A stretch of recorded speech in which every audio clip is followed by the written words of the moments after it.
প্রথমত আমরা ভেবেছিলাম যে জাতীয় নাগরিক কমিটি কাজ করবে মূলত জুলাইয়ের যে আকাঙ্ক্ষা গণ অভ্যুত্থানের এবং শহীদ পরিবারদের খেয়াল রাখা, আহতদের খেয়াল রাখা, এই সমস্ত বিষয়ে ৮ দফা নিয়ে জাতীয় নাগরিক কমিটি আত্মপ্রকাশ করেছিল। কিন্তু কাজ করতে গিয়ে আমাদের কাছে মনে হয়েছে যে জনগণের তরফ থেকে এটা একটা ভীষণ প্রেশার আছে যে একটা রাজনৈতিক দল হয়ে আপনারা আত্মপ্রকাশ করেন। তখন আমরা গত ডিসেম্বরে এই সিদ্ধান্ত নিই এবং ডিসেম্বরের মাসে আমরা ঘোষণা করি যে আগামী 2 মাসের মধ্যে রাজনৈতিক দল আসবে এবং তারই ধারাবাহিকতা গত 2 মাস যাবৎ আমরা এই রাজনৈতিক দলের নানা ধরনের আয়োজন নিয়ে বা প্রস্তুতি নিয়ে কাজ করছিলাম এবং এখন আমরা রাজনৈতিক দল আত্মপ্রকাশে একেবারে দ্বারপ্রান্তে আছি।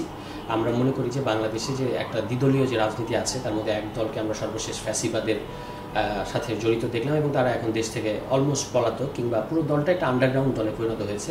সেখান থেকে বাংলাদেশের একটা রাজনৈতিক শূন্যতা আছে।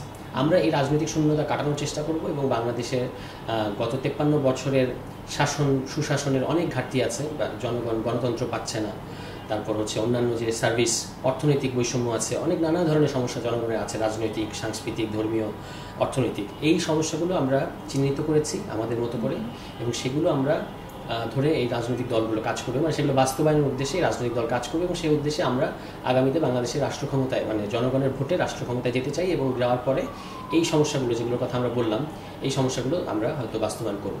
এটা হচ্ছে আমাদের দল নিয়ে পরিকল্পনা।